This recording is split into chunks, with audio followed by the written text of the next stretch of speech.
From playing less outdoor sports in the summer months to naturally taking the more shaded pathway, the environment we experience impacts our behavior.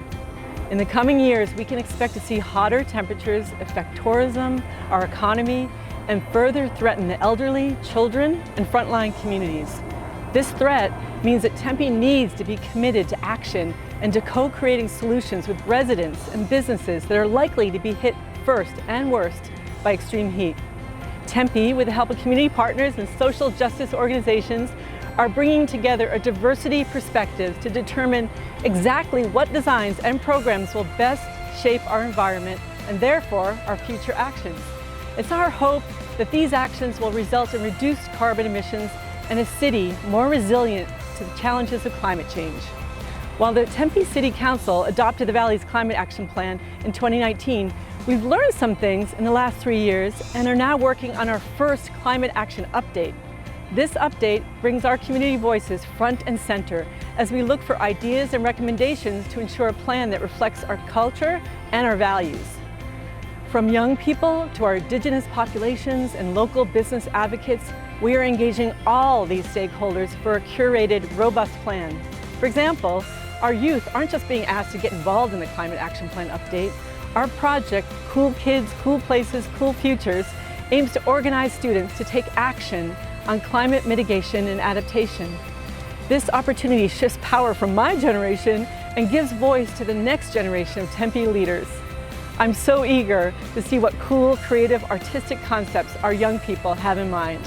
And speaking of cool design, our neighbor ASU has been a model for green building design and incorporating sustainability in everything they do.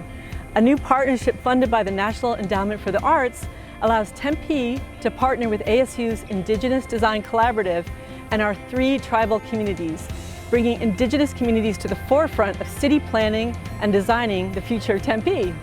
With this partnership, we are leading the way for Indigenous voices and perspectives to improve municipal design and development. So we are deeply embedded in planning for a better future for our community, but there are actions that need to be taken right now. This summer was a doozy for our state and region.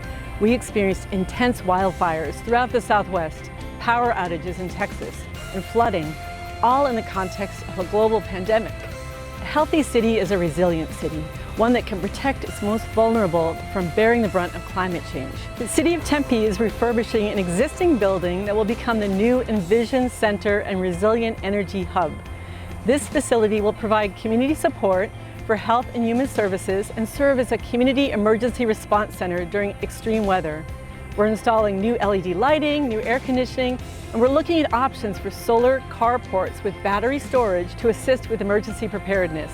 If cities represent 70% of carbon emissions, then we must be at the forefront of creating a clean energy economy. To address the enormous challenges of our time, we must call forward all of our expertise, entrepreneurial spirit, and community wisdom. And so, Tempe's joined with universities, industry, government, and civil society actors across the U.S. to transition to carbon-neutral energy systems.